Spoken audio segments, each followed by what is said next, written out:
Well, I'm gonna talk about the library, and obviously what Penny had to say was, that's some of the things that I have questions in. First off, education is extremely important for me, and I mean, it's the power. It really gives you the power. So it's not that I'm against the library, but I also don't think this is quite practical. And it kind of bothered me the other night meeting that I was here, and I asked you how much it cost, and didn't seem, anyone seemed to have a real good handle on that. So how many of you have seen a capital investment proposal on the library? Have any of you seen it? Henry, Carlton, Wade, any of you? And you can ask everything.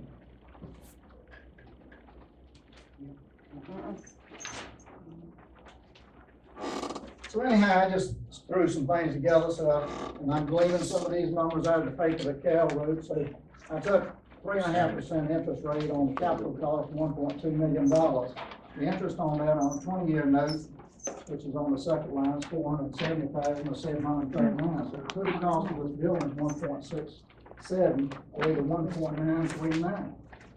Now, he posted in the paper that it was $90,000 a year was the cost of salaries for that place. Well, the numbers you see there is a 20-year and a 30-year on an escalation of 2%. In the budget, you said you were having a 2% merit increase, so I escalated that over this time period. Now, the fringe line, FIC is mandatory, pension, and are these people on medical? Okay, so this 25% is extremely conservative. The heating, cooling, lights, and the miscellaneous. If you get down here, the building square footage is 7,800 square feet, and this is $1.16 a year to heat a building. Normally, that's the cost, and that does depend on whether you REA or Dominion Power, of course. So that came to $9,048. We had 952 more miscellaneous dollars, so it took $10,000 and escalated this over the 20 or 30-year period. So then you see the total cost, and repairs 7.5% of the capital cost over 20 years now, and 30 years later. So the total cost of this investment is $4.736 million, or either 7.044, depending on the 20-year or 30-year period. Now, look down at that, you got 250 days, and I don't think this thing's open on Saturdays and Sundays. And I guess it's over 8 hours a day. So these numbers especially, I mean, what it would be. But if you had 100 customers, 250 days, 25,000 customers a year, it was costing $9.47 per customer that walked into this library. Or $114 an hour. You got a little more to go, I'll let you go. Right. You spent a lot of time on this, I like to see you present it. Well, man, I want to talk about it. Well, down at the bottom is the existing library, and that's what it's costing now. And that's taking half of the utilities, man, because obviously, I don't know how big it is and I don't know what the numbers are. But as you can see, how many of you people really think 100 people a day go in that library? No. Anybody believe that? No. My granddaughter uses that place, and it's a good program, it's a good thing, but it's just not a good thing in this economic environment. And I do want a library, but I don't want one today. When I was on the campaign trail, grocery stores, fast food, youth development, senior citizen, and jobs. Thank you, John. Yay. Okay, next on the agenda is Thomas Langston. Thank you, Mr. Klein. I'll be right brief.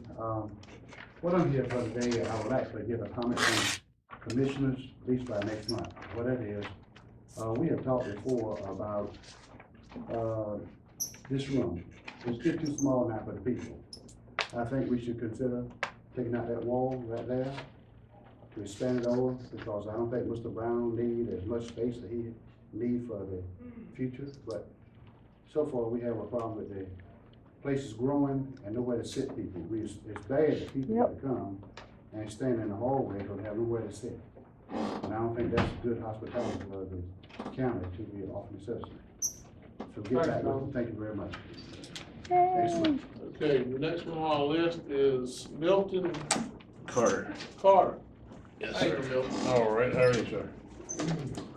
Thank you for giving me the opportunity to speak. Mine is about the library. And, I spend quite a bit of time at the library on their computers. And they have a filtering system on their computers also. It doesn't allow you access to quite a few websites. Let me see, like Facebook is totally blocked off. From what I understand now, even the park, Mill Pond State Park, get on there for a Facebook ban. All of the television stations and everything have Facebook pages as well. I've asked Mr. Doyle, I've sent him a letter, and he sent me a letter back saying that their social networking is not allowed there. Well, that's a violation of the Constitution of North Carolina and a violation of the Constitution of the United States for freedom of speech. The First, Fourth, and 14th Amendments of the Constitution. And I don't think that you should give $1 million to somebody who is flagrantly breaking the law, for one thing. I've put in a complaint with the ACLU, and I'm waiting for a lawyer to get back with me on it. And that's about it. Thank you for your comment. Yes, sir. Okay, that's everybody.